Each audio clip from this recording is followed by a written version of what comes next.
Fala pessoal, tudo bem? Bem-vindos a mais um vídeo comigo aí no Campo com o Edgar, aqui no Cantinho do Laranjal, depois sai também no Fluminense ao pé da letra. Bom, hoje não vou mostrar o campo aqui com o gráfico, com os jogadores, vou falar um pouco do jogo de ontem, Fluminense e Chapecoense, e das decisões do Marcão para a equipe, né? O que a gente consegue ver em campo já do Marcão. Mas antes de falar do campo em si, vou falar um pouco do trabalho, né, de ir a campo. O Marcão vem fazendo uma relação de jogadores que conta com os mesmos jogadores que vinham com o Roger. O elenco é o mesmo, é verdade. O Marcão vinha dizendo que daria mais chance ao Matheus Martins, poderia dar chance aos meninos, mas o que nós temos visto aí nas últimas listas de jogadores para as partidas não aponta para esse caminho. O Nenê volta a jogar, por exemplo, ontem. O Wellington entrou no campo mais uma vez. É um jogador talvez aí questionado por 100% do torcedor. Até dos torcedores que adoram, né, adoravam o Roger, adoram o Marcão, adoram a gestão.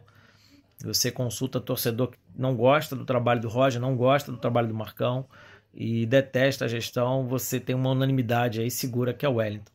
Outra coisa esquisita é o Danilo Barcelos. Você vê que tem o Egídio e o Danilo Barcelos. Se um joga o outro. E a gente fica sempre, né, no meio dessa confusão.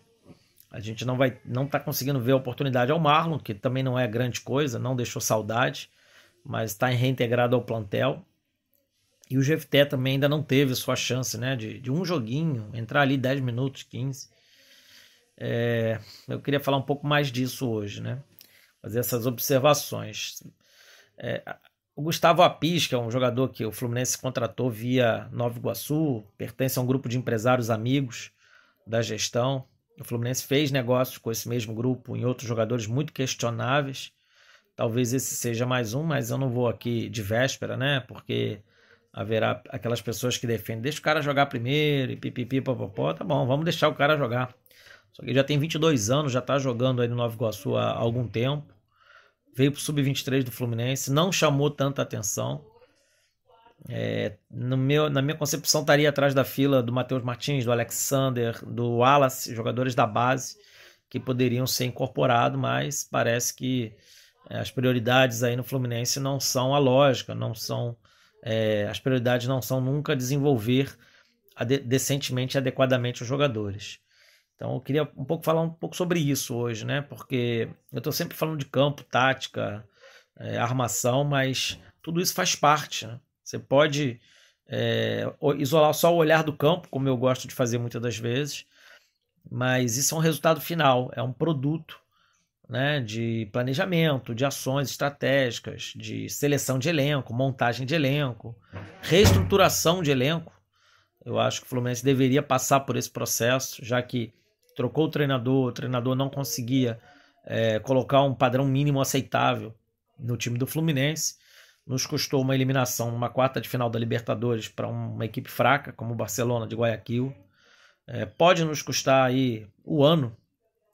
Vejo que a gente tem uma situação muito difícil de reverter contra o Atlético Mineiro. Já seria um adversário difícil, independente do Roger ou não. E no Campeonato Brasileiro, para poder atender aí a alguns desejos, aí sabe-se lá de quem, abrimos mão no Brasileiro e agora estamos remando atrás de todo mundo.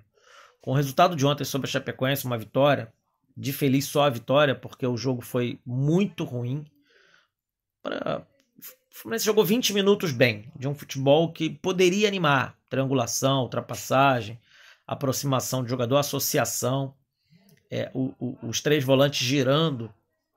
O André até ficando um pouco mais, mas eles giraram bastante, né? O Samuel entrou um pouco mais no jogo. O Luiz Henrique bem, mais uma vez, disposto, fez até um gol.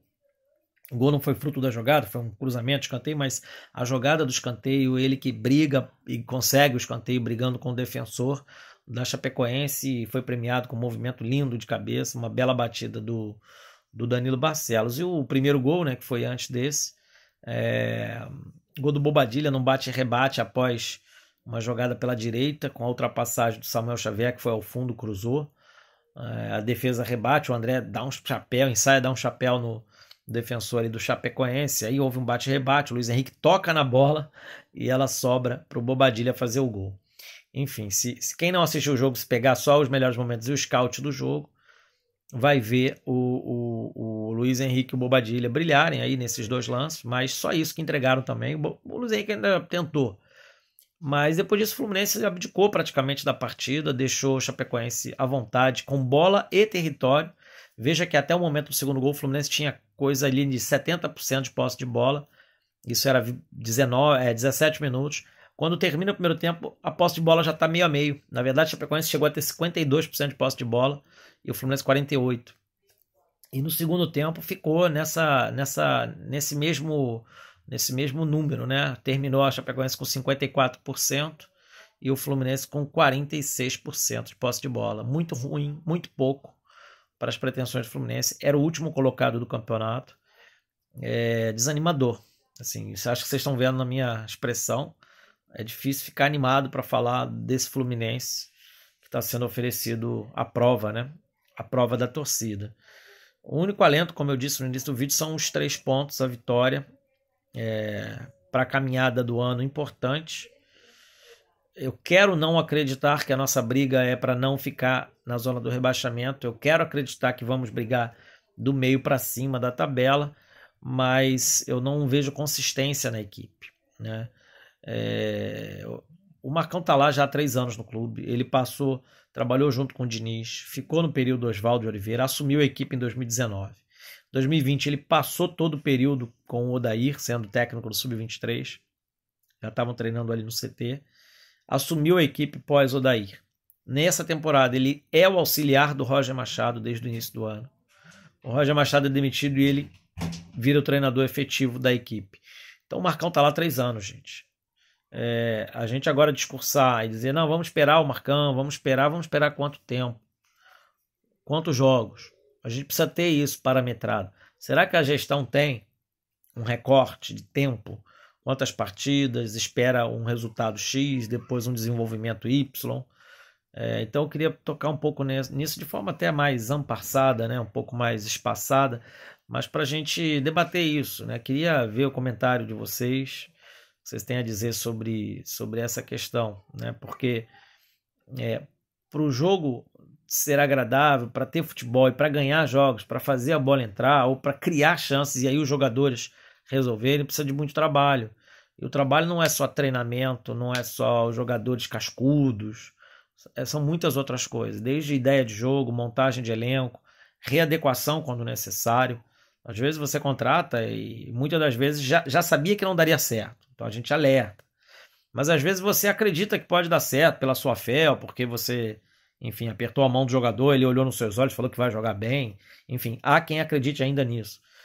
Eu não estou desse lado. Eu estou do lado da galera que pensa futebol já de forma mais empírica, de observação, de análise, de estatística também, mas de observação mesmo. Tem jogador que não rende na carreira há muitos anos.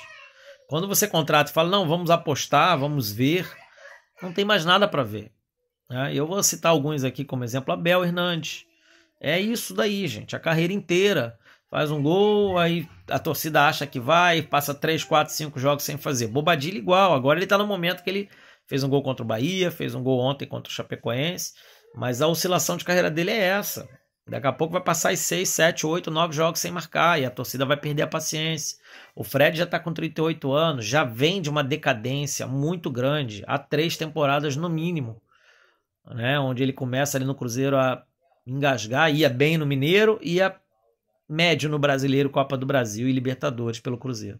E aí chega no Fluminense e não dá para esperar diferente. Ele foi até bem na fase de grupo da Libertadores, mas aqui eu quero abrir um parêntese. Quando você pega uma fase de grupo da Libertadores com 2 equipes colombianas, essas equipes estão abaixo do nível do Campeonato Brasileiro. Eu não acho que elas estejam no nível do Carioca, mas elas estão intermediárias, sabe? Elas são equipes bem fracas mesmo. Se pudéssemos transplantá-las para o Brasileiro, talvez elas brigassem para ficar ali em 12º, 3º, lutar contra o rebaixamento. Santa Fé é muito fraco, o Júnior talvez ficasse no meio da tabela, mas só. Então é preciso olhar para isso com muito carinho, muita atenção, muita humildade. E o River Plate jogou o primeiro jogo no Maracanã, em que era uma estreia, foi 1-1, mas o River massacrou a gente, vamos ser honestos. E o jogo da volta eles estavam com 15 jogadores ali recém voltando de Covid, sem poder treinar em condições adequadas junto com o grupo. Parte da equipe tinha jogado contra o Santa Fé, 10 jogadores ali, 11, tinha um goleiro que não era goleiro em campo, que era o Enzo Pérez, que estava lesionado. Assim, o River estava vivendo um momento, né, muito estressante da sua passagem, né, e viveu, foi eliminado agora. Enfim, dificultou demais a vida do River essa situação, e também o River já está embaixo. Então, olhando tudo isso, eu vou desdobrar. Eu estou pegando esse jogo de Chapecoense, que já é aí o quarto, né, no comando do Marcão. Eu diria que dá para observar mais 2 ou 3, porque tem que ter um limite de ver para onde o Marcão nos leva. E a menos que tenha uma coisa acima do Marcão e que ele não possa falar ou não queira falar, que limite jogadores que ele pode escolher, né, o display de jogadores que ele pode ter à disposição. É muito estranho acreditar que com o mesmo grupo de jogadores que já estavam em plena decadência com o Roger, vai agora salvar o ano do Fluminense. Então eu estou bem desanimado, confesso. Eu queria fazer um pouco de análise sobre esse tema para a gente desdobrar. Por quê? Porque nós temos um jogo muito importante no domingo contra o São Paulo. O retorno, no primeiro turno a gente empatou 0-0. Agora tem um jogo da volta, no Maracanã. Em tese, o Fluminense deveria forçar a mão para vencer a partida. Eu não consigo confiar. Eu não sei como é que o Fluminense vai se armar. Se jogar o jogo contra a Chapecoense, gente, não dá. Se definitivamente não dá. São Paulo, embora esteja também num momento não tão maravilhoso, mas o São Paulo joga, na média, melhor que o Fluminense para vencer partidas que o Fluminense não joga. E depois a gente já tem uma missão contra o Atlético Mineiro, o jogo da volta da Copa do Brasil. Eu não quero acreditar que todo esse jeito de jogar meio, lento do Fluminense, dar a bola, se poupar em campo, que é uma estupidez, seja para, em tese, se poupar para o jogo de volta contra o Atlético Mineiro, onde o Fluminense talvez queira apostar todas as fichas. Assim, sendo bem honesto, se o Fluminense estivesse na ponta dos cascos e estivesse jogando maravilhosamente bem, ainda assim seria um jogo muito difícil contra o Atlético Mineiro. O Atlético Mineiro tem um elenco muito bom, muito qualificado, é o líder do campeonato, não é à toa, está em todas as fases das suas competições, está na semifinal da Libertadores, está nessa fase junto com a gente na Copa do Brasil, já venceu a primeira partida sem fazer grande força.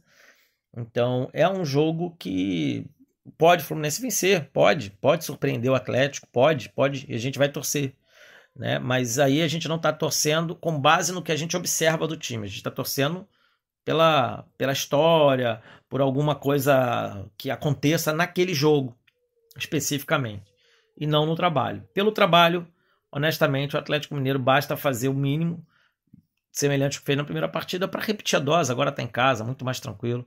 Possivelmente, pode ser que tenha público, não sei se vai ter, é possível até que não, mas, enfim, ainda há discussão, embora o prefeito tenha dito que não, enfim, são muitas coisas aí.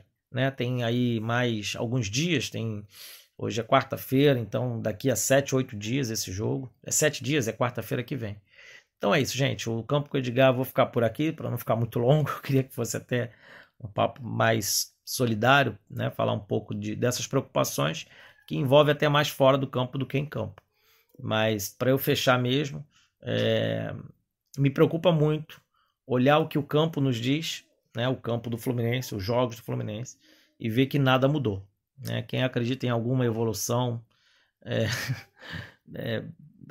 eu queria ter um pouco desse otimismo, desse olhar otimista, mas o que eu tenho observado do Marcão não mudou muita coisa não. Talvez alguma coisa ou outra anímica ali, de ânimo de jogador, mas são os mesmos processos, mesmo modelo, mesmo arranjo dentro de campo. Contra a Chapecoense foram 20 minutos bons, mas era mais que obrigação. A Chapecoense muito fraca, último lugar com 7 pontos em 19 jogos. É a pior campanha da história do Campeonato Brasileiro de pontos corridos. Nunca uma equipe fez 19 jogos e só tinha feito 7 pontos.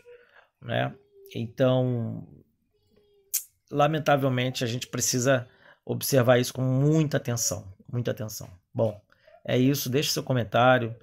Conversa aí pra gente desenrolar esse papo. Saudações tricolores e vitória sempre.